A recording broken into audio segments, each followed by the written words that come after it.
श्रीमद् भागवतम स्कंध 6 मनुष्य के लिए विहित कार्य। अध्याय 4 प्रजापति दक्ष द्वारा भगवान से की गई हंसगुह्य प्रार्थनाएं। वर प्राप्त राजा ने शुकदेव गोस्वामी से कहा, हे प्रभु, देवता, असुर, मनुष्य, नाग, पशु तथा पक्षी स्वयंभुव मनु के शासन काल में उत्पन्न किए गए थे। आपने इस सृष्टि के विषय में संक्षेप में तृतीय स्कंध में कहा है। अब मैं इसके विषय में विस्तार से जानना चाहता हूँ। मैं भगवान विष्णु की उस शक्ति के विषय में भी जानना चाहता हूँ जिससे उन्होंने ये सारी सृष्टि बनाई। सूत गोस्वामी बोले, हे नैमिषारण्य में एकत्र महामुनियों, जब महान योगी शुकदेव गोस्वामी ने राजा परीक्षित का प्रश्न सुना तो उन्होंने उसकी प्रशंसा की और इस प्रकार जवाब दिया। शुकदेव गोस्वामी ने कहा, जब प्राचीन बरही के 10 पुत्र उस जल से बाहर निकले जिसमें वे तपस्या कर रहे थे तो उन्होंने देखा कि पूरी दुनिया पेड़ों से ढकी हुई थी। जल में दीर्घ काल तक तपस्या करने के कारण प्रचेतागण वृक्षों पर अत्यंत कुपित थे। उन्हें भस्म कर देने की उत्कट अभिलाषा से उन्होंने अपने मुखों से आंधी और आग उत्पन्न की। हे राजा परीक्षित, जब वृक्षों के राजा तथा चंद्रमा के अधिष्ठाता देव सोम ने देखा कि अग्नि और वायु के प्रकोप से सभी पेड़ जलकर राख हो रहे हैं तो उन्हें बहुत दया आई, क्योंकि वे सभी वनस्पतियों और पेड़ों के पालन करता हैं। प्रचेता ऋषियों के क्रोध को शांत करने के लिए सोम ने इस प्रकार कहा, हे भाग्यशाली महानुभावों, तुम लोगों को इन दरिद्र वृक्षों को जलाकर उन्हें भस्म नहीं करना चाहिए। तुम लोगों का कर्तव्य है कि अपने नागरिकों, प्रजा के लिए समस्त समृद्धि की कामना करो और उनके रक्षक के रूप में कार्य करो। भगवान श्री हरि ही सारे जीवों के स्वामी हैं, जिनमें ब्रह्मा जैसे सारे प्रजापति भी शामिल हैं। अविनाशी सर्वव्यापी स्वामी होने के कारण उन्होंने बाकी जीवों के खाने पीने के लिए ये सारे वृक्ष और सब्जियां पैदा करी। प्राकृतिक रूप से फलों और फूलों को कीड़ों पक्षियों का भोजन माना जाता है। बिना पैर वाले जीव जैसे कि घास इत्यादि गाय भैंस जैसे चौपायों के भोजन हैं। जो पशु अपने अगले पैरों को हाथों की तरह इस्तेमाल नहीं कर सकते, उन्हें बाघ जैसे पंजों वाले पशुओं का भोजन कहा जाता है। हिरण बकरे जैसे चौपाए जानवर और खाद्यान्न भी मानवों के भोजन के लिए होते हैं। हे शुद्ध हृदय वाले लोगों, तुम्हारे पिता प्राचीन बरही और भगवान स्वयं ने तुम्हें आज्ञा दी है कि तुम प्रजा को जन्म दो, तो कैसे तुम ये पेड़ पौधे जलाकर राख कर सकते हो जो तुम्हारी प्रजा और तुम्हारी संतान के पालन पोषण के लिए जरूरी हैं? तुम्हारे पिता, परदादा और पुराने दादाओं ने जिस अच्छे रास्ते का पालन किया वो प्रजा पालन का था, जिसमें मनुष्य, पशु और वृक्ष भी शामिल हैं। तुम्हें भी उसी रास्ते पर चलना चाहिए। बेवजह में गुस्सा होना तुम्हारे कर्तव्य के खिलाफ है। इसीलिए मेरी प्रार्थना है कि तुम अपने क्रोध पर नियंत्रण रखो।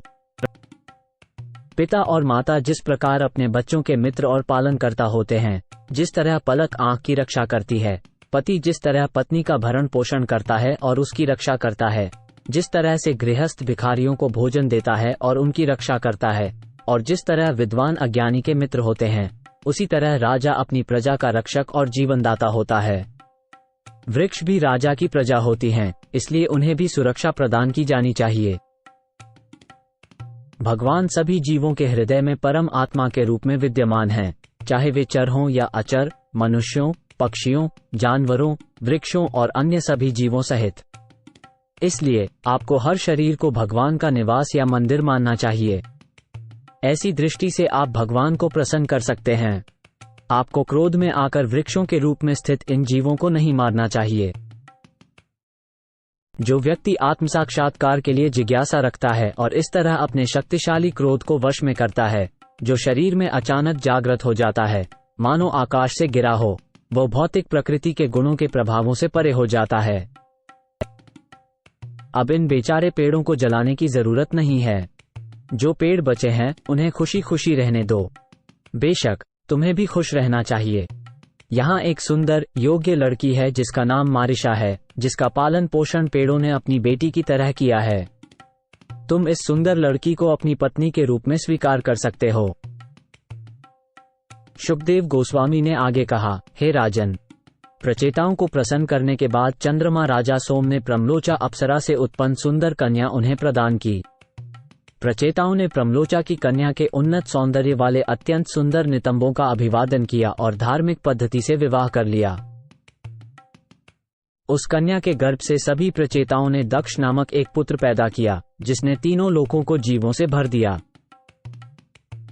शुकदेव गोस्वामी ने आगे कहा, कृपया मेरी बात ध्यानपूर्वक सुने कि कैसे प्रजापति दक्ष, जो अपनी बेटियों से बहुत प्यार करते थे, ने अपने वीर्य और मन से विभिन्न प्रकार के जीवों को बनाया।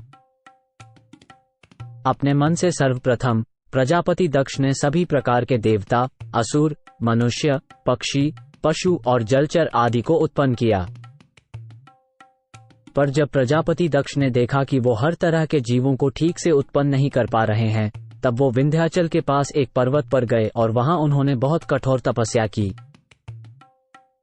उस पर्वत के पास अघमर्षण नामक एक पवित्र स्थल था। वहां प्रजापति दक्ष ने सभी अनुष्ठानों को पूरा किया और भगवान हरि को प्रसन्न करने के लिए कठोर तपस्या में लीन होकर उन्हें संतुष्ट किया। हे राजन, अब मैं आपसे हंसगुह्य नामक स्तुतियों की पूरी व्याख्या करूंगा। इन स्तुतियों को दक्ष ने भगवान को समर्पित किया था और इन प्रार्थनाओं की वजह से भगवान उन पर प्रसन्न भी हुए थे। प्रजापति दक्ष ने कहा, परमेश्वर माया और उससे निर्मित भौतिक श्रेणियों से परे हैं। उनके पास अचूक ज्ञान और परम इच्छा शक्ति है और वे जीवों और माया के नियंत्रक हैं। जो आत्माएं इस भौतिक संसार को ही सब कुछ मानती हैं, वे उन्हें नहीं देख सकते, क्योंकि वे प्रायोगिक ज्ञान के प्रमाण से परे हैं। वे स्वप्रकट और स्वतः पूर्ण हैं। वे किसी श्रेष्ठ कारण से उत्पन्न नहीं हुए हैं। मैं उन्हें सादर प्रणाम करता हूँ। जैसे इंद्रिय विषय, रूप, स्वाद, स्पर्श, गंध और ध्वनि यह नहीं समझ सकते कि इंद्रियां उनका अनुभव कैसे करती हैं, उसी प्रकार बद्ध आत्मा, यद्यपि अपने शरीर में परमात्मा के साथ निवास करती है, यह नहीं समझ सकती कि भौतिक सृष्टि के स्वामी परम आध्यात्मिक पुरुष उसकी इंद्रियों को कैसे निर्देशित करते हैं। मैं उस परम पुरुष को विनम्र प्रणाम करता हूं जो परम नियंत्रक है। केवल पदार्थ होने के कारण शरीर, प्राण, बाह्य और आंतरिक इंद्रियां, 5 स्थूल तत्व और सूक्ष्म इंद्रिय विषय, आकार, स्वाद, गंध, ध्वनि और स्पर्श अपने स्वभाव, अन्य इंद्रियों के स्वभाव या उनके नियंत्रकों के स्वभाव को नहीं जान सकते हैं।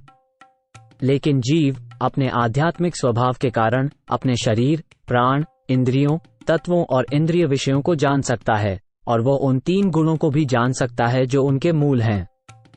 फिर भी हालांकि जीव उन सभी के बारे में पूरी तरह से जानता है, वो परम पुरुष को नहीं देख सकता जो सर्वज्ञ और असीम है।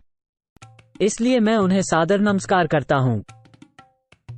जब मनुष्य की चेतना स्थूल एवं सूक्ष्म भौतिक अस्तित्व के प्रदूषण से पूर्ण रूप से शुद्ध हो जाती है, कार्य और स्वप्न अवस्थाओं में व्याकुल हुए बिना, और जब मन निद्रा में विलीन नहीं होता जैसा कि सुषुप्ति में होता है, तो समाधि की अवस्था में आ जाता है, तब उनकी भौतिक दृष्टि और उनकी स्मृतियां, जो नामों और रूपों को प्रकट करती हैं, नष्ट हो जाती हैं। केवल ऐसी समाधि में ही परम व्यक्तित्व भगवान प्रकट होते हैं। इसलिए हम उस परम व्यक्तित्व भगवान को अपना सम्मानपूर्वक प्रणाम करते हैं, जिन्हें उस अशुद्ध दिव्य अवस्था में देखा जाता है। ठीक वैसे ही जैसे अनुष्ठानिक समारोहों और बलिदान करने में कुशल विशाल विद्वान ब्राह्मण 15 सामिध्नी मंत्रों का उच्चारण करके लकड़ी के ईंधन के भीतर सुप्त अग्नि को बाहर निकाल सकते हैं और इस तरह वैदिक मंत्रों की दक्षता साबित करते हैं, उसी तरह जो लोग वास्तव में चेतना में उन्नत होते हैं, दूसरे शब्दों में जो कृष्ण भावना भावित होते हैं, वे परमात्मा को पा सकते हैं, जो अपनी आध्यात्मिक शक्ति से हृदय के भीतर स्थित होते हैं। हृदय भौतिक प्रकृति के 3 गुणों और 9 भौतिक तत्वों, भौतिक प्रकृति, कुल भौतिक ऊर्जा, अहंकार, मन और इंद्रिय संतुष्टि के 5 विषय और साथ ही 5 भौतिक तत्वों और 10 इंद्रियों से आच्छादित रहता है। ये 27 तत्व मिलकर भगवान की बाहरी ऊर्जा का निर्माण करते हैं। महान योगी उस भगवान का ध्यान करते हैं जो परमात्मा रूप में हृदय के भीतर स्थित हैं। वो परमात्मा मुझ पर प्रसन्न हो। जब कोई व्यक्ति भौतिक जीवन की अनंत विविधताओं से मुक्ति के लिए उत्सुक होता है, तब परमात्मा का साक्षात्कार होता है। वो वास्तव में ऐसी मुक्ति तभी प्राप्त करता है जब वो भगवान की दिव्य प्रेममयी सेवा में लग जाता है और अपनी सेवा भावना के कारण भगवान का साक्षात्कार करता है। भगवान को विभिन्न आध्यात्मिक नामों से संबोधित किया जा सकता है, जो भौतिक इंद्रियों के लिए अकल्पनीय हैं। वो सर्वोच्च ईश्वर व्यक्तित्व कब मुझ पर प्रसन्न होगा? भौतिक ध्वनियों के द्वारा प्रकट होने वाली, भौतिक बुद्धि के द्वारा निश्चित की जाने वाली, भौतिक इंद्रियों द्वारा अनुभव की जाने वाली या फिर भौतिक मन के भीतर गढ़ी जाने वाली कोई भी वस्तु वास्तव में केवल भौतिक प्रकृति के गुणों का प्रभाव ही होती है और इसलिए उसका ईश्वर के असली स्वभाव से कोई लेना देना नहीं होता। भगवान इस भौतिक संसार की रचना के परे हैं क्योंकि वे भौतिक गुणों और सृष्टि के स्रोत हैं। सभी कारणों का कारण होने के कारण वे सृष्टि के पहले और सृष्टि के बाद भी मौजूद रहते हैं।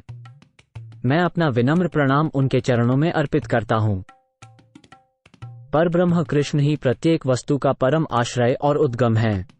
सब कुछ उनके द्वारा किया जाता है, सब कुछ उनका है और सब कुछ उन्हें अर्पित किया जाता है। वही परम लक्ष्य हैं और चाहे वे स्वयं कार्य करें या दूसरों से कराएं, वे परम कर्ता हैं। ऐसे कई कारण हैं, उच्च और निम्न, लेकिन क्योंकि वे सभी कारणों के कारण हैं, उन्हें परब्रह्म के रूप में जाना जाता है, जो सभी गतिविधियों से पहले मौजूद थे। वे अद्वितीय हैं और उनका कोई अन्य कारण नहीं है, इसलिए मैं उन्हें नमन करता हूँ। मैं सर्वव्यापी भगवान को सादर नमन करता हूँ जो अनंत दिव्य गुणों से परिपूर्ण है। विभिन्न विचारों का प्रसार करने वाले सभी दार्शनिकों के हृदय के भीतर से कार्य करते हुए वे उन्हें उनकी अपनी आत्मा से अनभिज्ञ कराते हैं, कभी उनमें परस्पर सहमति और कभी मतभेद उत्पन्न करते हैं। इस तरह वे इस भौतिक संसार में ऐसी परिस्थिति निर्मित करते हैं जिसमें वे किसी ठोस निष्कर्ष पर नहीं पहुंच पाते। मैं उन्हें प्रणाम करता हूं। संसार में दो वर्ग हैं, आस्तिक और नास्तिक। आस्तिक जो परमात्मा को मानता है, आध्यात्मिक योग के द्वारा आध्यात्मिक कारण को पाता है। लेकिन सांख्यवादी जो केवल भौतिक तत्वों का विश्लेषण करता है, वो निर्विशेषवाद के निष्कर्ष पर पहुंचता है और परम कारण को, चाहे वो भगवान, परमात्मा या ब्रह्म ही क्यों न हो, स्वीकार नहीं करता। इसके विपरीत वो भौतिक प्रकृति की व्यर्थ बाहरी गतिविधियों में व्यस्त रहता है। लेकिन अंततः दोनों वर्ग एक परम सत्य की स्थापना करते हैं, क्योंकि विरोधी कथन करते हुए भी उनका लक्ष्य एक ही परम कारण होता है। वे दोनों उसी एक परब्रह्म के पास पहुंचते हैं, जिसे मैं सादर नमस्कार करता हूँ। पूर्ण पुरुषोत्तम भगवान जो सारे भौतिक नामों, रूपों तथा लीलाओं से परे हैं तथा जो सर्वव्यापी हैं, वे अपने भक्तों पर असीम कृपा रखते हैं जो उनके चरण कमलों की पूजा करते हैं। इस तरह वे विभिन्न लीलाओं के साथ दिव्य रूपों और नामों को प्रकट करते हैं। ऐसे भगवान जिनका रूप शाश्वत और ज्ञान और आनंद से भरा है, मुझ पर कृपालु हों। जैसे हवा में फूलों की सुगंध और धूल के मिश्रण से उत्पन्न विभिन्न रंग जैसी विभिन्न विशेषताएं होती हैं, उसी प्रकार भगवान भी मनुष्यों की इच्छाओं के अनुसार पूजा की निम्न प्रणालियों के माध्यम से विभिन्न रूपों में प्रकट होते हैं। भले ही वे देवताओं के रूप में प्रकट होते हैं, लेकिन वे अपने मूल रूप में नहीं होते हैं। तो इन अन्य रूपों का क्या लाभ है? ऐसे आदि भगवान मेरी इच्छाएं पूरी करें। श्री सुखदेव गोस्वामी ने कहा, अपने भक्तों के प्रति अत्यधिक स्नेह रखने वाले भगवान हरि दक्ष द्वारा की गई स्तुतियों से अत्यंत प्रसन्न हुए और अघमर्षण नामक पवित्र स्थान पर प्रकट हुए। हे श्रेष्ठ कुरुवंश के राजा परीक्षित, भगवान के चरण कमल उनके वाहन गरुड़ के कंधों पर टिके हुए थे और वे अपनी 8 लंबी, शक्तिशाली, बेहद सुंदर भुजाओं के साथ प्रकट हुए। उनके हाथों में चक्र, शंख, तलवार, ढाल, बाण, धनुष, रस्सी और गदा थी। प्रत्येक हाथ में एक अलग हथियार था जो चमक रहा था। उनके वस्त्र पीले थे और उनकी काया गहरे नीले रंग की थी।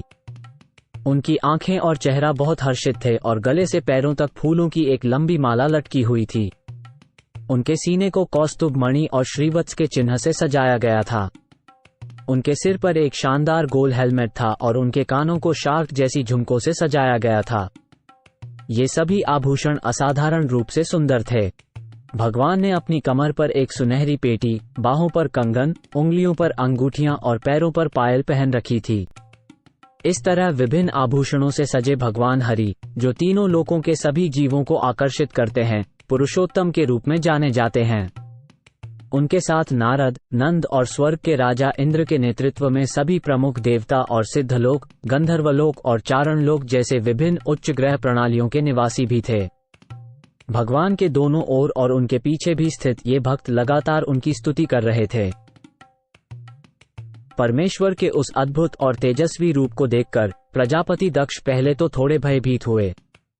परंतु बाद में प्रभु को देखकर अत्यधिक प्रसन्न हुए और उन्हें प्रणाम करने के लिए भूमि पर दंडवत गिर पड़े। जैसे पर्वत से बहते पानी से नदियां भर जाती हैं, ठीक उसी तरह दक्ष की सारी इंद्रियां आनंद से भर गईं। अत्यधिक खुशी के कारण दक्ष कुछ भी नहीं बोल सके और बस जमीन पर ही लेटे रहे। यद्यपि प्रजापति दक्ष बोल न सके, परंतु प्रत्येक के हृदय की बात जानने वाले प्रभु ने जब अपने भक्त को इस तरह झुका हुआ देखा और जनसंख्या वृद्धि की इच्छा से युक्त देखा तो उन्होंने उसे इस प्रकार संबोधित किया। भगवान ने कहा, हे परम भाग्यशाली प्राचेज, मेरी महान भक्ति के साथ साथ कठोर तपस्या के कारण तुम्हारा जीवन सफल हुआ और तुमने परम भक्तिभाव प्राप्त किया है। अब तुमने पूर्ण सिद्धि प्राप्त कर ली है। हे प्रजापति दक्ष, तुमने संसार के लिए अच्छा काम किया है। मेरा भी मन यही चाहता है कि इस दुनिया में सभी जीव सुखी रहें। इसलिए मैं तुमसे बहुत खुश हूँ। तुम दुनिया के लिए अच्छे काम करने की कोशिश में लगे हुए हो, इसलिए मैं तुमसे खुश हूँ। ब्रह्मा, शिव, मनु और ऊंचे लोकों के अन्य देवता और तुम प्रजापतगण जो जनसंख्या वृद्धि कर रहे हो, सब जीवों के लाभार्थ काम कर रहे हो। इस प्रकार मेरी माया शक्ति के अंश स्वरूप तुम सब मेरे विभिन्न गुणों के अवतार हो। हे ब्राह्मण, ध्यान रूप में तपस्या ही मेरा हृदय है, स्तुतियां तथा मंत्र के रूप में वैदिक ज्ञान ही मेरा शरीर है और आध्यात्मिक कार्य तथा आनंदानुभूतियां ही मेरा वास्तविक स्वरूप है। उचित रीति से संपन्न हुए कर्मकांड, यज्ञ मेरे शरीर के कई अंग हैं। पुण्य या आध्यात्मिक कार्यों से उत्पन्न अदृश्य सौभाग्य ही मेरा मन है। विविध विभागों में मेरे आदेशों को लागू करने वाले देवता ही मेरे आत्मा और जीवन हैं। इस विराट ब्रह्मांड के प्रकट होने से पहले मैं अपने विशिष्ट आध्यात्मिक गुणों के साथ अकेला था। उस समय चेतना अप्रकट थी, ठीक वैसे ही जैसे नींद के दौरान किसी व्यक्ति की चेतना छिपी रहती है। मैं असीम शक्ति का भंडार हूँ, इसलिए मुझे अनंत या सर्वव्यापी के नाम से जाना जाता है। मेरी भौतिक शक्ति से मेरे भीतर विराट जगत प्रकट हुआ और इस विराट जगत में मुख्य जीव ब्रह्मा प्रकट हुए जो तुम्हारा स्रोत है, और वे किसी भौतिक माता से उत्पन्न नहीं हुए। जब सृष्टि में सबसे पहले आए ब्रह्मा, जिन्हें स्वयंभू के नाम से भी जाना जाता है, मेरी शक्ति से प्रेरित होकर सृजन करने का प्रयास कर रहे थे, तो उन्होंने अपने आप को बहुत कम पाया। इसलिए मैंने उन्हें सलाह दी और मेरे आदेशों के अनुसार उन्होंने अत्यंत कठोर तपस्या की। इस तपस्या के कारण महान भगवान ब्रह्मा सृजन के कार्यों में अपनी सहायता के लिए आप समेत 9 व्यक्तियों को उत्पन्न करने में सक्षम हो गए। हे मेरे प्रिय पुत्र दक्ष, प्रजापति पंचन की एक पुत्री हैं जिनका नाम असिग्नी है, जिन्हें मैं तुम्हें समर्पित करता हूं ताकि तुम उन्हें अपनी पत्नी के रूप में स्वीकार कर सको। अब नर और मादा के रूप में यौन जीवन में एक हो जाओ और इस तरह यौन संबंधों के द्वारा तुम इस कन्या के गर्भ से जनसंख्या वृद्धि के लिए सैकड़ों संतानें पैदा कर सकोगे। जब तुम हजारों लाखों संतानें जन्म दे चुके होगे, तब वे भी मेरी माया के वशीभूत होकर तुम्हारी ही तरह संभोग में लिप्त होंगी। लेकिन तुम पर और उन पर मेरी कृपा के कारण वे भी मुझे भक्ति की भेंट दे सकेंगी। श्री शुकदेव गोस्वामी ने आगे कहा, जब संपूर्ण ब्रह्मांड के सृष्टा पूर्ण पुरुषोत्तम भगवान हरि प्रजापति दक्ष के सामने इस प्रकार बोल चुके तो वे तुरंत गायब हो गए, मानो वे स्वप्न में अनुभव की गई कोई वस्तु हों।